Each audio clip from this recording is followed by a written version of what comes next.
est-ce que tout le monde est là? On imagine que oui, donc on va passer la deuxième partie. Donc, voilà. Je suis content parce qu'en fait, il y a à peu près une semaine, on était à la nuit des meet-up et on a fait, avec Horatio, on a joué le même programme où je faisais la première partie d'Horatio. Et ce soir, je suis content en fait que tu as fait ma première partie. Donc ça, c'est chouette. Mais ouais, non mais c'est bien, c'est important. C'est pas de le dire. Je me présente, je m'appelle Olivier Bottier, donc j'appartiens un petit peu aux locaux. Je suis directeur technique de l'agence de Zenica Brest.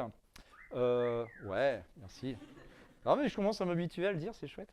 Donc je suis consultant et formateur. On me trouve souvent sur Internet, sur peut-être une recherche sur Rack le Poulpe, vous me trouverez. J'ai un talk dédié sur pourquoi Rack le Poulpe. On va pas le faire ce soir. J'ai vu que c'était bien de mettre des certifications comme ça. Donc là, j'ai mis mes badges. Donc là, je suis certifié Terraform, certifié Red Hat. Et ça, j'ai 19 années de service sur Steam. Donc, je ne dirais pas de laquelle je suis plus fier, mais en tout cas, votre retour me donne déjà une piste. De quoi on va parler ce soir? Ce soir, en fait, je pense que vous êtes à la bonne place. J'ai un petit peu sondé qui était le public. Et ça me fait plaisir qu'il y ait les écoles ce soir. Ça me fait plaisir parce que vous allez partir avec peut-être une vision de ce que va être l'informatique de demain d'un point de vue infra. Alors, bien sûr, pour embarquer votre code HTMX, évidemment. Mais d'un point de vue infra, il y a des fondamentaux. Il y a une révolution qui est en train de se dérouler en ce moment au niveau de l'informatique. Et là, vous allez me dire, oui, c'est l'IA. Non, pas du tout. Il y a quelque chose qui est en train vraiment de se structurer, qui est en train de se faire au niveau de l'informatique, au niveau de la gestion de vos data centers. Comment vous allez gérer votre hyperviseur, c'est-à-dire votre couche de virtualisation, et comment vous allez gérer votre orchestrateur, votre Kubernetes, tout ça mélangé. Il y a des vrais changements de paradigme qui sont en train de se jouer en ce moment. Il y en a qui l'ont compris, et ce soir, l'objectif, c'est que vous le compreniez. Comment faire pour vous le faire comprendre? On va utiliser une vieille technique et comment on utilise depuis des millénaires raconter une histoire. J'adore raconter des histoires. Donc, j'ai utilisé l'IA pour générer cette charmante mamie je voulais inspirer un climat de confiance où on est à côté d'une cheminée, installé tranquillement avec un plaid, un gros livre, on a beaucoup de choses à raconter. Et voilà. Et on va vous raconter avec, mais bien sûr, avec des trophées, mais ça, les yeux les plus perspicaces l'ont repéré. Je vais vous raconter une histoire. On va se replonger pas loin des 19 ans en arrière, à l'époque où je découvrais Steam. Et pour vous raconter ça, on va repartir, mais vraiment des bases. Qu'est-ce que c'est que l'informatique et qu'est-ce que c'est qu'un système informatique? Alors là, globalement, un système informatique, que ce soit hier, aujourd'hui ou demain, c'est du compute, du réseau et du disque. Voilà, vous allez, du compute, c'est de la RAM, de la CPU, vous pouvez la chiffrer, vous pouvez la quantifier, du réseau et du disque pour stocker de la donnée. C'est tout. Globalement, c'est ni plus ni moins que ça. Sur lequel vous allez rajouter un système d'exploitation pour interagir avec votre couche d'infrastructure. Et cette application, dans ce système d'application, vous allez installer des applications ou des services. Des applications qu'on va représenter tout au long de cette présentation sous cette petite forme de petit losange jaune. Petite question, faisons connaissance. Est-ce que déjà quelqu'un a appris quelque chose grâce à ça? Non, voilà, non, c'était juste pour vérifier quand même au cas où. Voilà. Donc globalement, c'était juste là, ce slide, c'est pas pour vous prendre pour des idiots, c'est pour montrer que voilà, je vais utiliser un petit peu ce petit champ lexical graphique pour amener pour toute la suite. Donc si on développe un petit peu l'informatique, donc on développe le réseau pour faire communiquer une application avec une autre application. On utilise un gros tuyau qu'on appelle réseau, qu'on fait communiquer entre les deux. Si on a besoin de stocker beaucoup de données, on va faire appel à un espace de stockage qui va être présenté sur le réseau. Voilà, donc un gros disque. Et si on regarde bien, le gros disque, c'est finalement du network, du CPU avec du disque un peu plus gros, un système d'exploitation, et après, hop, c'est une application qui met à disposition la data. Et l'informatique, c'est facile. Globalement, si on revient, avant que je découvre Steam et Half-Life 2, l'informatique, globalement, dans les entreprises, dans les systèmes d'information, on pouvait très vulgairement, je vais être très vulgaire ce soir, ou très grossièrement, je ne vais pas être trop grossier, les représenter comme ça, avec un réseau principal sur lequel on aura des autres sous-réseaux, sur lequel on va venir connecter des systèmes d'information qui vont faire tourner des systèmes d'exploitation dans lesquels on va faire tourner des applications qui vont discuter entre elles et partager ou pas de la donnée. Voilà, de l'informatique comme on l'aime bien. À l'époque, c'est super chouette. Comment, de ça, on peut représenter l'organisation de l'entreprise pour opérer ce système d'information? On ne va pas se mentir, il y aurait plein de façons de représenter ça. La plus simple, en tout cas celle que je vais vous exposer ce soir, donc voilà, c'est celle qui va nous permettre de construire cette histoire, c'est globalement, vous allez avoir des équipes qui vont gérer la partie hardware, la partie matérielle. Donc les data centers, les serveurs, faire les commandes, etc., les mettre, changer les disques, etc., etc., qui vont interagir avec des équipes donc, réseau, des équipes système, pour installer les systèmes d'exploitation sur le matériel, interagir avec les équipes data, voilà, on met à disposition de l'espace disque qui est disponible par le réseau, voilà, et par là-dessus, on aura toutes les équipes, voilà, tout le métier qui va venir consommer toute cette infrastructure. Ce qui est important dans ce schéma, pour que vous compreniez bien la suite, c'est globalement, ce qui va se passer, c'est que j'ai représenté par les flèches vertes les interactions qu'il y a entre les équipes. Globalement, les équipes réseau donc, vont consommer des routeurs, des switches, etc., etc. On va consommer du matériel, du physique, etc. Donc voilà, qui passe les commandes à qui sert quoi. C'est vraiment la façon de représenter les interactions, la communication qu'il y a entre les différentes activités au niveau de l'entreprise. Et il faut savoir, donc là, normalement, les gens qui vont utiliser l'application, ils auront très peu d'interaction avec le matériel, ou très limité avec les autres. C'est important pour la suite.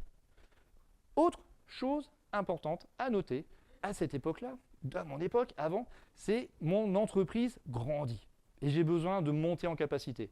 Comment ça se passe? Je recommande du matériel, je réinstalle mes serveurs, je réinstalle mes applications, je les mets à disposition. Comment est-ce qu'on est organisé un petit peu autour de ça? On n'invente rien. On a à disposition tout un système des process qui sont issus du monde de l'industrie. On va livrer de l'informatique un petit peu comme on va livrer des bagnoles. Le cycle en V, ça marche très bien. On teste, ok, c'est hop, et ça part. Le travers, un petit peu, donc là je vous refais un peu l'histoire. Le travers de ce mode de fonctionnement-là, c'est que plus vous allez grandir, plus vous allez avoir besoin que votre SI, que vos compétences, que vos ressources, que les gens qui opèrent tout ça, ils soient proportionnellement en nombre en face pour opérer. Globalement, je vous ai sorti un chiffre, mais complètement sorti à la louche.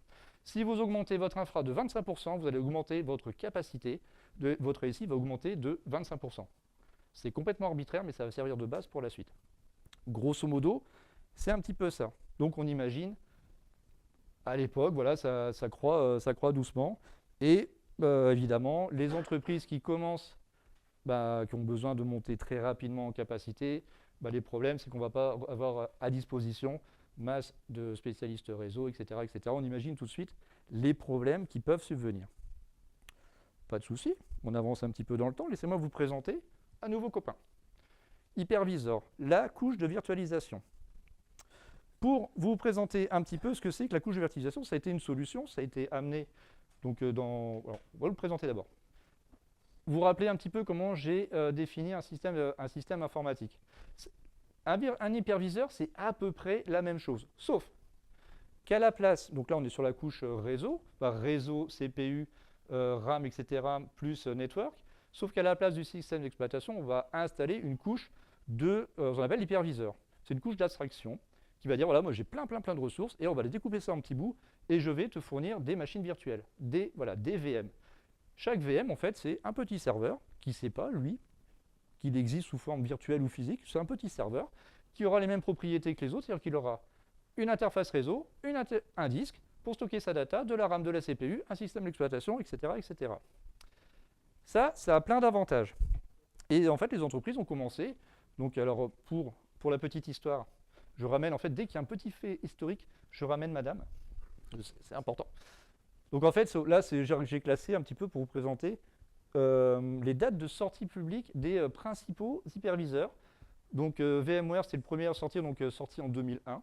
Alors sortie publique, après, donc il faut considérer que ça a vraiment pris de l'essor 2-3 ans après au niveau des entreprises pour que ce soit vraiment pris en compte.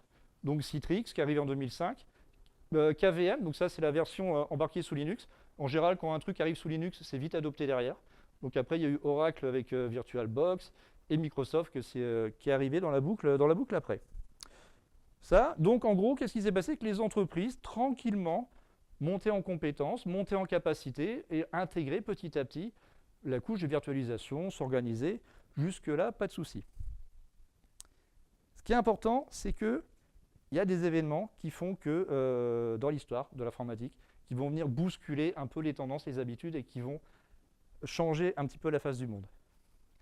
En 2008, il s'est passé un événement assez important qui a eu des impacts assez considérables sur l'organisation et sur la façon dont allaient se structurer les entreprises. Quelques entreprises, donc beaucoup avaient déjà démarré leur course vers la virtualisation, avec tous les avantages que ça a apporté, plus de souplesse, de réactivité, etc. Et la crise des subprimes qui est arrivée, donc je ne sais pas si vous voulez un rappel, hein, c'est tout un système économique qui s'est effondré aux États-Unis, en fait c'était un système pyramidal qui s'est effondré. Et ça a eu un effet boule de neige assez mondial, assez conséquent, et ça a entraîné des crises financières un peu partout. Les entreprises ont serré la vis à tous les niveaux, gel des embauches, voilà. Et par contre, toutes celles qui voulaient survivre et continuer de monter en capacité, en fait, devaient prendre des décisions. Et donc, ils ont accéléré l'adhésion, l'adoption de la couche de supervision. C'est à partir de 2008 que vraiment les hyperviseurs ont pris une part très importante dans les fonctionnements des SI. Du coup, j'ai perdu personne pour l'instant, ça va? Impeccable. On va regarder, comme ces tendances, on va regarder plus en détail comment fonctionne un hyperviseur, en reprenant un petit peu les mêmes codes.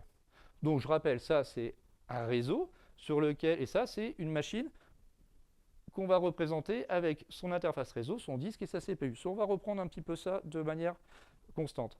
Donc on va installer dans notre parc informatique multitude de machines physiques. Donc là on est sur des machines physiques installées sur mon réseau. Et là, comment fonctionne un hyperviseur? Il va fonctionner en fait avec un control plane. Control plane, c'est un ensemble de composants qui vont permettre après de piloter l'ensemble de ces composants. Donc en général, on l'installe sur 3 machines. Et après, on va répartir la charge de travail sur toutes les autres machines. Et dans ce qui est représenté, on appelle les workloads. Et là-dedans, on va venir créer des petites machines virtuelles. Là, jusque-là, vous n'êtes pas perdu.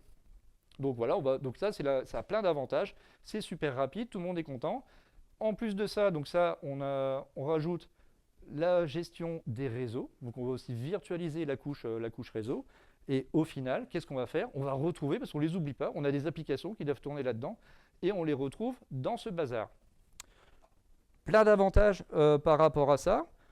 C'est intéressant. On va revenir pourquoi. Et comment les entreprises, du coup, se sont organisées. Il y a celles qui avaient déjà fait le pas, mais comment les entreprises qui venaient de ce modèle-là, qui était avant, ont dû s'adapter pour rajouter dans leur écosystème, dans leur récit, la gestion de la virtualisation. Et là, c'est l'impact, en fait. C'est quel est le lien entre l'essor, parce que c'est certainement une bonne idée, ça a été vendu, ouais, on va faire de la virtualisation, et de l'autre côté, mais merde, comment je m'organise?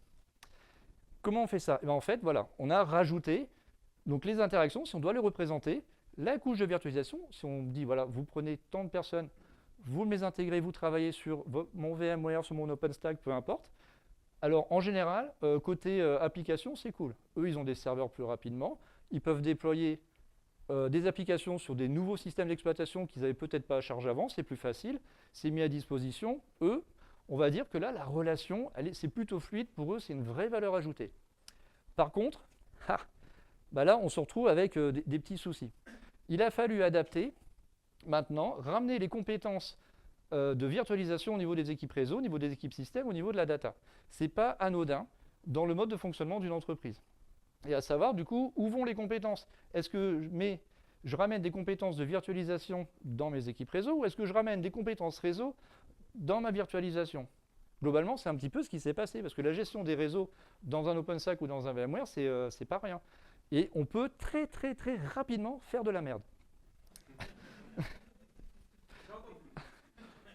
Alors, je ne vise mais absolument personne. Alors, c'est Pascal qui réagit, c'est pour l'enregistrement. Donc en fait, c'est ça. Et en fait, ce qui s'est passé, c'est que les entreprises qui avaient déjà fait la démarche d'aller vers la virtualisation, ça, ces relations-là, ont eu le temps de les construire. Là, on est à une époque où il faut aller vite. C'est pratiquement une question de survie. Donc c'est un petit peu passé au forceps et ça a créé des tensions là. Voilà. Donc ça, c'est pour situer un petit peu le contexte. Par contre, on a quand même des avantages. Les avantages, c'est que, pour reprendre le cas où je veux croître et j'ai besoin de matériel et je veux augmenter ma capacité, mon capacity planning, comment je fais? En fait, je redéploie des machines, j'étends ma zone de workload et je redéploie facilement mes machines virtuelles à l'intérieur. C'est quand même un peu plus simple à gérer quand on a besoin de croître. Et toujours mes chiffres bidons, mais globalement, si vous avez une infra qui augmente de 25%, enfin en tout cas un besoin qui augmente de 25%, votre SI n'aura pas besoin de s'adapter de manière proportionnelle. En tout cas, pour les équipes système, pour les équipes réseau, ça va être vachement plus simple pour eux. Voilà, donc en plus, on rajoute cette petite notion, pour ceux qui l'ont bien fait, en tout cas avant d'être vraiment pressé, cette petite notion un petit peu de scalabilité horizontale qui est vraiment sympa. On peut provisionner à l'avance du matériel et venir le consommer après sous forme de machine virtuelle. On se dit, jusque-là, c'est cool, c'est chouette, c'est pas mal. Donc voilà, un petit focus. À la fin, on arrive quand même, après, allez, on va dire en 2010, par là, 2011, 2012, à se poser. On a commencé à fluidifier, ça y est, on s'est organisé, on sait qui fait quoi, on a mis des process, on ne parle pas encore des DevOps, d'agilité et tout ça. Là, c'est ça y est, on arrive à un petit peu, on a calmé, on a absorbé le coup. Et on est sous ce modèle-là. Il y a des choses qui sont arrivées qu'on n'avait peut-être aussi pas tout à fait anticipées. C'est en fait la multiplication. Alors, je ne vous parle pas de la complexité aussi de gérer potentiellement différents réseaux, voilà, bon, tout ça, voilà. On a aussi multiplié le nombre de systèmes d'exploitation qu'on a à gérer. Au début, pour certains, on a dit, allez, à l'arrache, débrouille-toi, voilà ton VMware, tu popes tes machines, tu ne nous embêtes pas. Ok, très bien. Et quid des mises à jour? À un moment, les systèmes, il faut les maintenir, il faut les mettre à jour, il y a de la sécurité. Donc là, on a ouvert une multitude de failles. Donc là, alors, ça a été le gros bordel. Et on n'a pas du tout résolu le problème. Et là, c'est les équipes système qui se sont mises en tension à ce niveau-là. Parce qu'on leur a demandé, ouais, mais maintenant, alors moi, avant, c'est facile, hein, tu me dis, tu m'as fait la promesse d'installer ton hyperviseur. Ouais, un seul OS, je t'installe ça là-dessus, vas-y, roule. Et maintenant, tu me dis que je dois gérer ton Windows et ton machin. Ça a été très, très complexe. Voilà. Donc, ça a été long. Ça a été un exercice assez pénible. Après, donc 2012, 2013, pim, padalap, 2014. Par rapport à, voilà, arrive l'orchestrateur. Allez, voilà, Kubernetes. Qui a entendu parler de Kubernetes? Ouais, c'est des questions faciles. C'est des questions faciles. Donc, Kubernetes, en fait, est venu pour répondre à des nouveaux besoins. Voilà, bon, en fait, c'est normal, hein, l'informatique évolue, la demande évolue, le monde du développement évolue, on a besoin de réactivité, on se rapproche de plus en plus des développeurs, donc on veut de la scalabilité, de la haute dispo, des facilité de déploiement, etc., etc., optimiser les coûts, bon là, tout plein de besoins, et donc il y a eu une vraie nécessité, un vrai intérêt à aller vers du Kubernetes. On va faire une petite différenciation entre, là je reprends un petit peu l'hyperviseur tel qu'il était configuré. Je rappelle, un OS, un hyperviseur qui nous déploie de la VM. En fait, pour faire très succinctement, on remplace pour un orchestrateur, on vire la partie virtualisation vraiment hardware, on remplace par un conteneur runtime. Ce qui fait que nos applications, on va les mettre directement portées par ce runtime-là et on dégage la partie système exploitation. Je fais hyper court, mais globalement, on se retrouve avec des applications qui sont dans des packagés, isolés, dans des trucs vachement plus petits, vachement plus réactifs, vachement plus peps. Et wouh, c'est cool, et on y va, bam bam bam. Donc ça, c'est la promesse. Mais non, attends.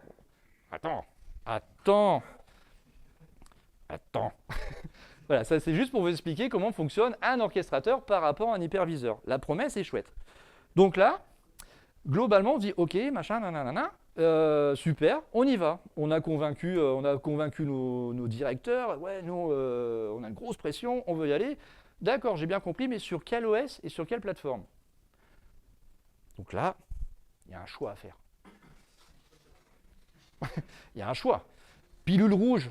Ok, je regarde la documentation, Kubernetes, qu'est-ce qu'on me dit d'installer? Ok, prenez des serveurs, gna. Ok, bah, est-ce que je vais prendre un parc de serveurs, je vais installer mon Kubernetes dessus. Ou, bah, j'ai tout à disposition une couche de virtualisation. Bah, ok, bah, allons-y, des serveurs, c'est du virtuel ou du bare metal.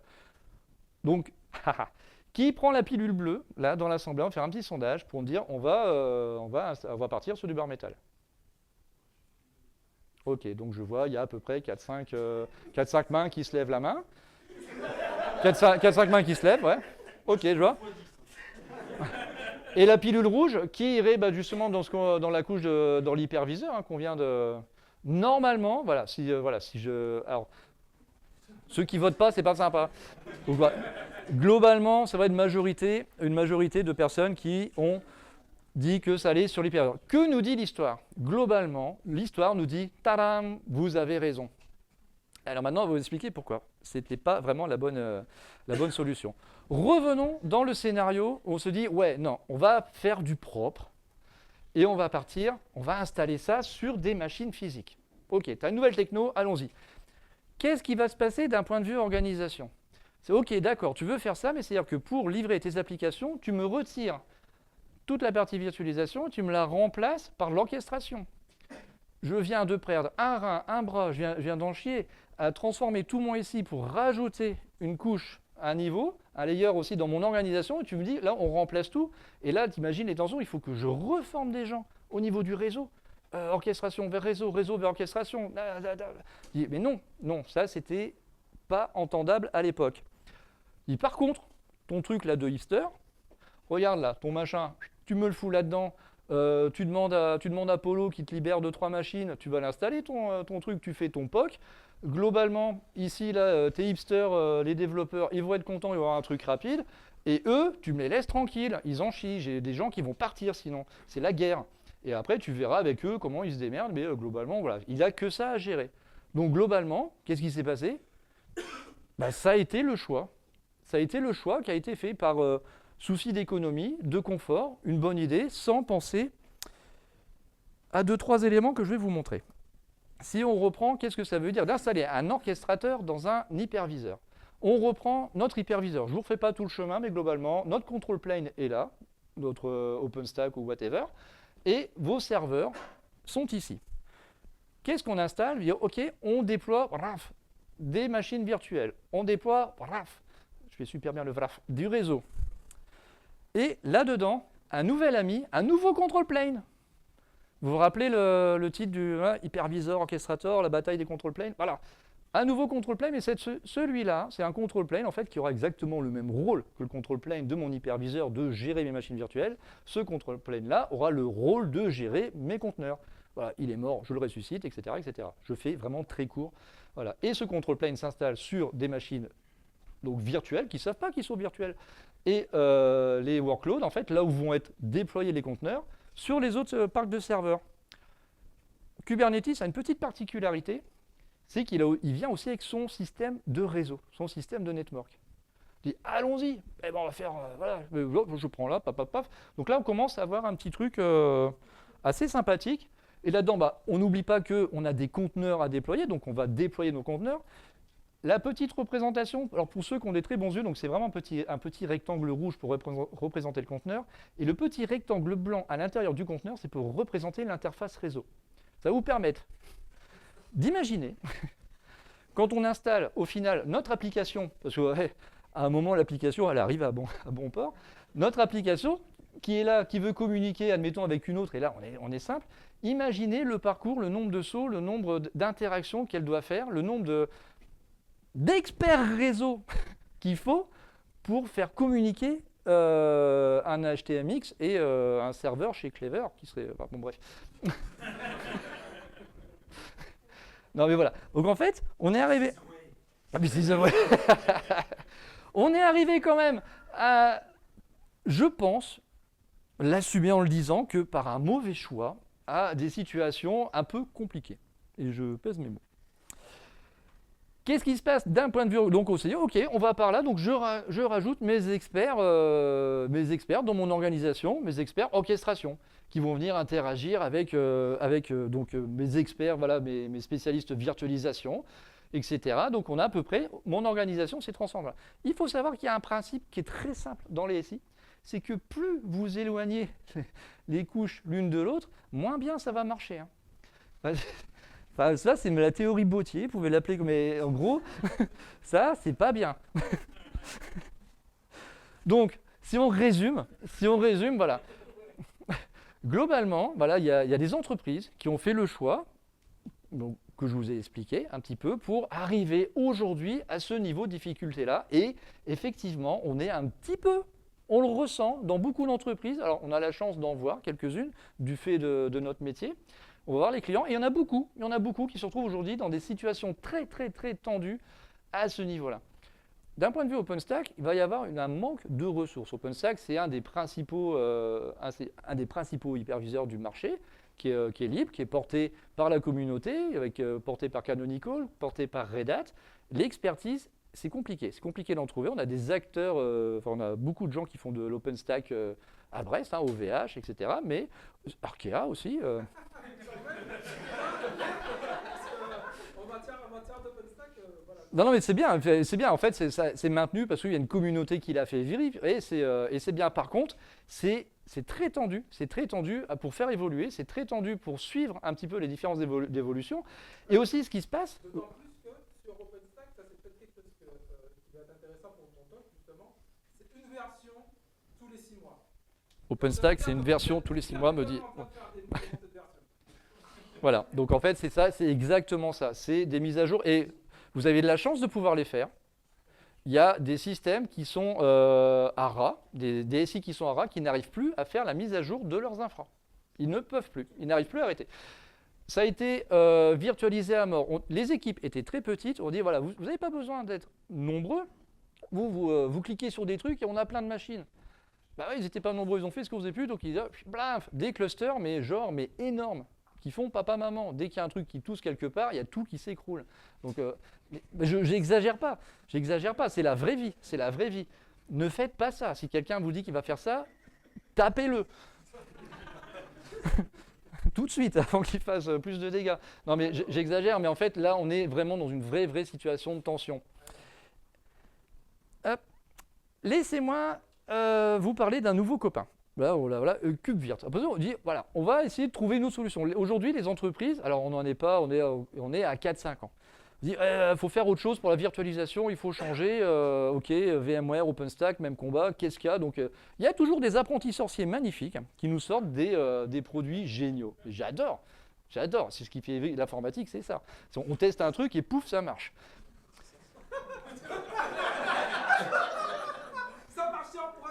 Exactement, c'est le principe du ça tombe en marche, touche plus. KubeVirt, pour revenir à KubeVirt, qu'est-ce que c'est? KubeVirt, c'est une extension open source pour Kubernetes qui permet de gérer des machines virtuelles, on a vu à peu près ce que c'est, directement au sein d'un cluster Kubernetes aux côtés des conteneurs. Intéressant, c'est-à-dire que j'ai représenté mon conteneur avec mon application, c'est égal à une machine virtuelle. Yeah! Donc on imagine tout de suite, bah tiens, j'ai tout un parc de machines virtuelles, et si je mettais ça dans mes conteneurs? Admettons,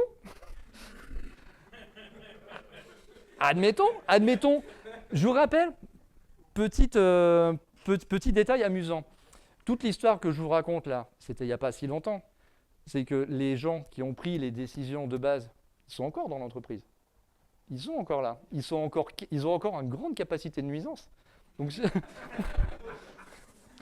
méfions-nous. Si on leur dit, hey, on peut faire de la VM dans du conteneur. Et si je ramenais toutes mes VM dans mon orchestrateur, qui est déjà à la gueule? Donc là, qu'est-ce qui pourrait mal se passer, à votre avis? On y va, on n'y va pas? On y va? Ah, vous dites on n'y va pas, mais il faut faire confiance des fois en l'histoire qui arrive avec son lot de surprises. Surprise, motherfucker!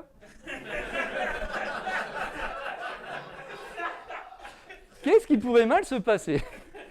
On est déjà dans une situation assez tendue. On trouve une solution qui pourrait être assez sexy, et là, bam, il y a l'histoire qui nous dit, hey, il se passe un truc. Qu'est-ce qui se passe en 2023? Broadcom, une société assez vorace, en fait, rachète VMware, un des principaux produits en fait, de virtualisation. Il dit, OK, allez, j'achète, OK, tranquille, et j'augmente les prix, genre 40%, voilà, avec, sans trop d'explications, sans rien, hop, et du coup, ça a pris à la gorge toutes les entreprises qui faisaient du VMware. C'était déjà cher avant, me précise-t-on. Et oui, et c'était encore plus cher. Et donc il y a eu un effet, ça a fait une espèce de... Enfin, il y a eu un impact très fort dans le monde de l'IT et ça a poussé énormément, je veux dire tout le monde, en fait, en gros, à réfléchir qu'est-ce qu'il pourrait y avoir autre que VMware. OpenStack, doucement, on est en train de voir. On ne va pas passer de ce qu'on appelle le caribanci-là, en fait, passer d'un truc à l'autre. Et donc, on se pose des questions, on dit, ouais, peut-être que KubeVirt, c'est peut-être une solution, machin, tout ça. Alors là, je pense que c'est le moment où on va poser le crayon et commencer à réfléchir. Si on refait le bilan, donc là, aujourd'hui, on en est là. Il y a déjà le feu, ça se propage. Là, je suis content d'avoir des jeunes du CESI ce soir, en fait, pour vous dire que peut-être que demain, les entreprises que vous allez côtoyer, vous allez arriver là-dedans. Donc c'est un champ de ruines, c'est la bagarre. Non mais en fait, c'est important de le savoir. Si vous voyez des gens fatigués, tout gris, c'est certainement des gens qui viennent de là. Mais, ou qui seront là ce soir pour respirer un peu. Voilà, ça c'est très compliqué. Et donc alors, si on faisait les choses bien, voilà, posons le crayon, faisons les choses bien. Revenons un petit peu en arrière et par rapport à ça, comment je pourrais envisager peut-être d'engager ma virtualisation au sein de mes conteneurs, mais de manière propre. Et là, il faut vraiment faire un reset et tout poser à plat. Je vais vous montrer pourquoi. Reprenons un petit peu ce réseau avec des machines. Qu'est-ce que je vais faire là-dedans? Je vais installer tout tranquillement, comme j'aurais dû le faire peut-être il y a quelques années avant, mon control plane et mes workloads directement sur mes serveurs physiques. Jusque-là, ça va. Après, donc, on installe nos conteneurs et hop, on installe nos machines virtuelles. Et mes applis. Hein? Ah, oui. Mais là, d'un point de vue schéma. Alors, si la question, c'est de savoir qu'est-ce qui rapporte de l'argent, en fait, surtout, qu'est-ce qui vous empêche de dépenser de l'argent inutilement, j'ai envie de dire, c'est plutôt là-dedans. Dans ce schéma-là, en fait, vous avez pratiquement une solution qui fonctionne, où vous avez à la fois embarqué vos conteneurs et vos machines virtuelles dans le même environnement. Vous allez pouvoir traiter vos machines virtuelles avec le même niveau de service que vous proposez à vos conteneurs. Les entrées, les inputs, les outputs, ça ouvre un petit peu les champs des possibles assez différents. En tout cas, d'un point de vue développement, réfléchir à ce que c'est qu'une machine virtuelle et pourquoi je l'utilise et comment. En tout cas, ça va remettre un petit peu les choses à plat. Ça, c'est à l'air par rapport au schéma, enfin je sais pas, ouvrez les yeux, c'est quand même plus facile. Vous ratez mon talk. En plus, le provisionnement en fait, d'un Kubernetes, en fait, on peut rajouter de la machine physique dans lequel on va dire, tiens, cette machine-là, je l'intègre et ça devient un node qui va être intégré à mon cluster. Et c'est facile en termes de provisionnement, c'est vraiment plus simple. Par contre, pour arriver à ça, et c'est ça qui est important, et là je m'adresse aux entreprises, désolé la caméra parce que...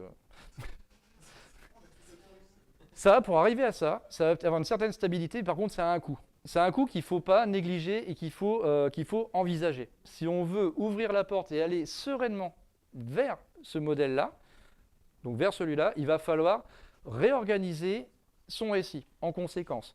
Réorganiser son SI, c'est accepter qu'on va changer, effectivement, on va remettre en tension notre organisation, il va falloir se mettre à jour. Et là, je m'adresse aussi à vous, étudiants du CESI, ou à ceux qui seraient en quête d'opportunités ou de business. Potentiellement, c'est ici que demain, on va venir, je vais vous expliquer un petit peu pourquoi c'est une piste vraiment très probable, c'est là-dedans qu'il y a des cartes à jouer demain, c'est vraiment là-dedans. Notre orchestrateur qui embarque la virtualisation, d'un point de vue équipe, d'un point de vue gestion au sein de votre entreprise, ça sera la même. Et vous allez augmenter vos compétences en Kubernetes, globalement, pour faire simple. Par contre, on va avoir des distinguos sur les différentes façons d'administrer Kubernetes. Quand on parlait tout à l'heure, où vont les compétences réseau vers l'orchestrateur, ou est-ce que les compétences d'orchestrateur vont vers les compétences réseau? Il faut savoir qu'entre les deux, on parle avec une interface qu'on appelle une CNI. C'est la CNI qui, demain, va pratiquement piloter vos réseaux. Votre CNI, si vous ne savez pas ce que c'est qu'une CNI, vous ne pourrez pas faire de service mesh pertinent, vous allez vous fermer la porte. Donc ça, il va y avoir des compétences spécifiques d'un point de vue CNI qu'il va falloir porter demain dans les entreprises. Ça va être à peu près la même chose au niveau système. Et là, l'administration d'un Kubernetes au niveau du système, ça, c'est déjà, on va dire, connu et maîtrisé, en tout cas à l'échelle. Et aussi, après, au niveau de la data, interagir avec les CSI, ça va être un petit peu exactement pareil. Et après, mettre à niveau, du coup, la façon, au niveau des équipes, et ça c'est important, comment, en tant qu'équipe de développement, j'appréhende le fait que dans ma CI/CD, je peux à la fois déployer de l'application dans un conteneur et déployer potentiellement une application qui serait stateful à côté en utilisant les mêmes composantes réseau et en les générant via la file code, blablabla, tout ça, et ça, il va falloir aussi l'appréhender et éduquer potentiellement les utilisateurs à ce modèle-là. Ça, globalement, c'est super sexy, mais ça a un coût. Et c'est globalement un positionnement qu'il faut envisager. Et on va venir, je vais donner un petit peu d'éléments contextuels pour vous dire pourquoi. Ce n'est pas juste Olivier Boutier qui vous le dit, avec sa loi bizarre. Ça fait quelques mois que je gravite un petit peu dans l'écosystème de la virtualisation de l'orchestration. C'est des vraies tendances, on travaille énormément avec Red Hat, et il y a des choses qui sont concrètes aujourd'hui. Pour info, Red Hat va sortir progressivement d'OpenStack. Ça, c'est acté. En fait, pour information, si vous installez la distribution de Kubernetes aujourd'hui, portée par Red Hat, qui est OpenShift, en fait, de base, le setup vous impose d'installer ça sur du bare metal. Directement sur ce format-là. Après, vous faites ce que vous voulez sur le workload, mais en tout cas, le control plane sera directement sur le bare metal. Si vous voulez installer un OpenStack dans les dernières versions avec tout le licensing et le support de Red Hat, vous allez d'abord installer un OpenShift sur du bare metal et le control plane de votre OpenStack sera dans l'OpenShift. C'est la norme. C'est même plus qu'une tendance. En général, quand un éditeur comme ça va dans cette direction-là, faut regarder, faut s'y intéresser, qu'on aime ou qu'on n'aime pas. C'est pas fini. Surprise, mais deuxième, la mieux. Il y a des choses que je voulais ajouter à ça parce que en fait, la KubeVirt, la virtualisation embarquée dans un conteneur, c'est un truc. Admettons qu'on ait fait les efforts et qu'on y soit allé. On va pouvoir envisager des trucs un peu foufou et ouvrir la porte à d'autres trucs un peu conceptuels. On a vu tout à l'heure qu'un conteneur avec une application, ça pouvait être égal à une machine virtuelle. Donc là, on a vu un petit peu tout le cheminement. Si, dans notre conteneur, notre application, c'était un control plane. Je vous laisse poser le truc. C'est poupée russe, oui. Donc, qu'est-ce que ça veut dire concrètement? Reprenons. Non, mais vous allez voir. Je suis content parce qu'en fait, pour la plupart d'entre vous, vous ne saviez même pas ce que c'était qu'un control plane. Et là, vous allez partir avec un niveau d'expertise. J'installe donc mon control plane Kubernetes sur mes machines virtuelles. J'installe mes workloads, mes conteneurs. Et dans mes conteneurs, j'ai un control plane. Revenons un petit peu sur la façon dont je vais administrer mon Kubernetes. Le control plane, c'est le cœur de votre orchestrateur. Vous allez souvent l'installer sur ce qu'on appelle un quorum de 3, sur 3 machines, pour être sûr que s'il y en a une qui tombe, les deux autres vont prendre le relais. Si on a 2 qui tombent, vous n'avez vraiment pas de bol, et c'est la troisième qui va prendre le relais. Et s'il y en a les 3 qui tombent, faites autre chose. Ça, c'est si on se dit, on va faire un cluster, 2 clusters et de machin et tout ça, ça va être le point faible. Un control plane, c'est des programmes. C'est des programmes, c'est des choses qu'on peut containeriser. Et à partir du moment où on peut containeriser, qu'est-ce que c'est que le rôle d'un orchestrateur? C'est de faire en sorte que l'application qui tourne à l'intérieur soit toujours disponible. Ici, moi je veux 1, 2, 3 pods, 5, 6, 9, 10, peu importe, pouf, je les aurai toujours. C'est ce que me garantit l'orchestrateur.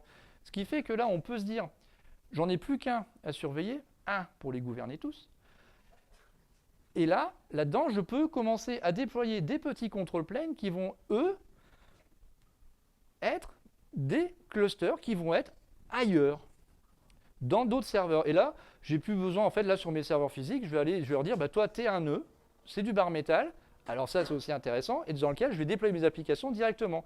Et voilà, je vais provisionner ça, ici. Ces applications, ces serveurs-là, appartiennent aux clusters qui sont définis dans ces control planes-là.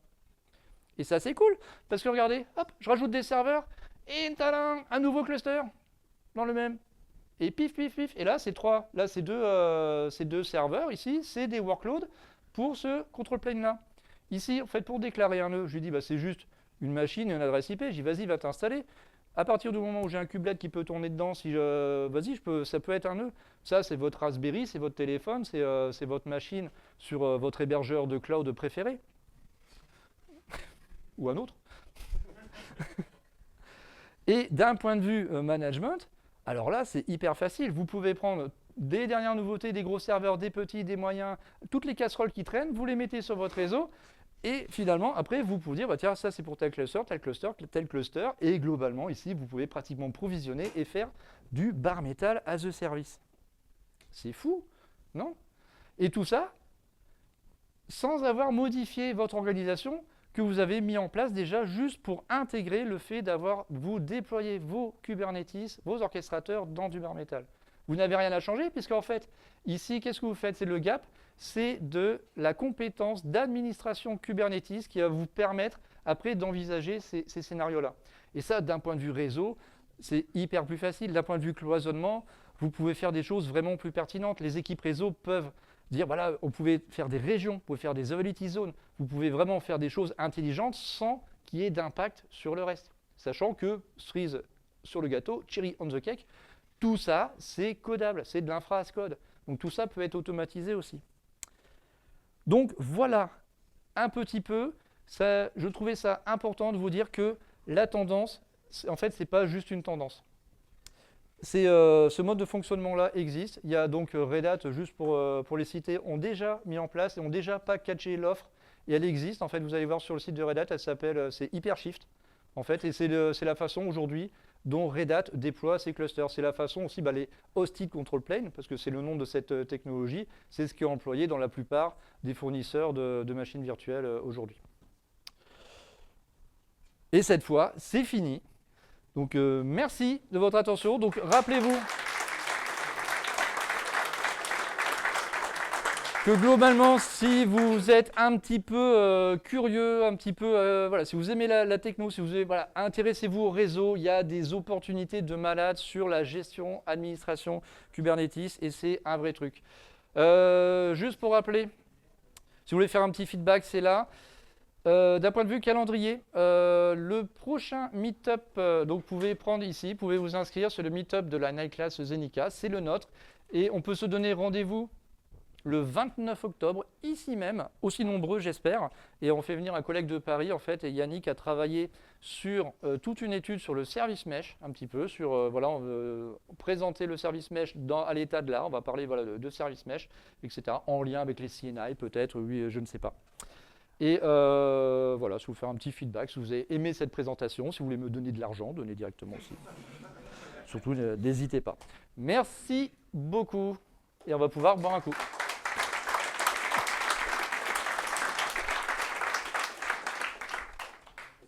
Et donc, il ne l'a pas rappelé, mais nous, on se voit pile dans un mois, le 23 octobre. Oui, on se voit pile dans un mois, ici aussi nombreux j'espère, le 24 octobre 2024. C'est ça. Hein? Ouais, ah oui, il y a peut-être des questions, me dit-on. Est-ce que ça a été mis à l'épreuve avec Meltdown, par exemple?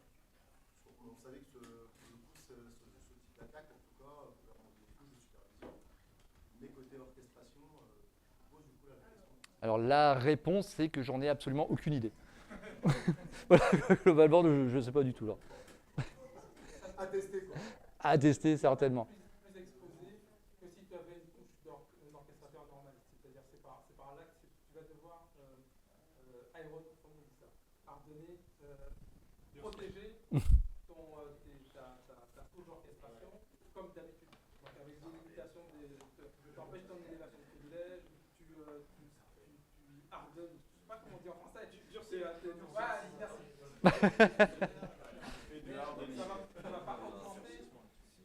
Ça va pas augmenter forcément ta surface, je pense pas à l'attaque, parce que tu es dans un conteneur qui est dans un conteneur.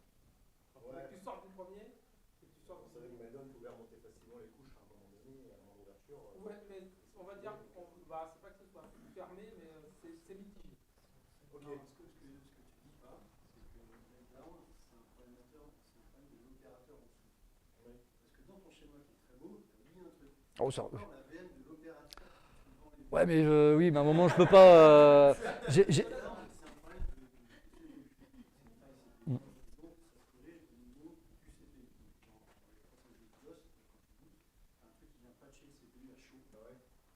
Et effectivement, si tu n'as pas patché ton CPU, tout dépassement d'enclave te permet de remonter à un contexte qui n'est pas bien. Mais quelle que soit la technologie pour Aller sur même un autre client, pas forcément un conteneur de ta VM à une autre VM à toi, c'est voir tes voisins. Parce que là, dans Montpellier, il n'y a pas des voisins sur les VM de l'opérateur. Par contre, on perd un peu en souplesse avec ça sur le management du contrôle plane primaire. Ouais. Parce que du coup, si jamais, sur tes montées de version, machin, tu peux pas monter, déplacer, etc. Si tu perds ta VM, si tu perds ton host physique, tu perds direct ton contrôle plane. Enfin, ou en tout cas, Bah, si tu perds tout, bah non, enfin, ton control plane il est sur 3 hosts. Si t'en perds un, voilà, mais si tu perds les 3, oui, c'est mort. Là, bah, ouais, oui, 2 déjà, c'est critique, ouais. Ouais. Bon, globalement, bah voilà, tu t'en as un sécurisé, quoi, plutôt qu'une multitude. Ça, c'est. Alors là, être carré sur les process, ça, c'est invariable. mais oui, mais complètement. il faut descendre dans le data center pour recruter. Ouais, mais l'avantage, c'est qu'après, tout le reste de la gestion, en fait, c'est codé. Et déjà, tu vas déjà sécuriser, tu vas énormément sécuriser par le déploiement, en fait, la génération de tes clusters. Et la mise à jour, déjà, tu sécurises vachement tous les autres control planes, tu les sécurises. Après, là, c'est un quorum de 3, mais rien ne t'empêche de le mettre sur 6, sur 9 serveurs. Hein, Ah bah oui, bah alors. Ouais, attention, le hosted control plane est annoncé avec 30% de consommation réseau supplémentaire. Hein, donc, alors on est encore à l'état, c'est pas encore optimal. Monsieur.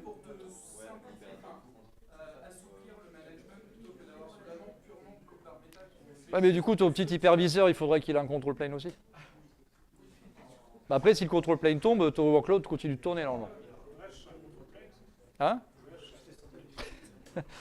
Alors tu fais bash. Alors voilà. J'ai un script bash pour ça. Est-ce qu'il y a d'autres questions ou on passe à table? À table, hein. De toute façon, après, vous posez vos questions à l'issue. Merci beaucoup.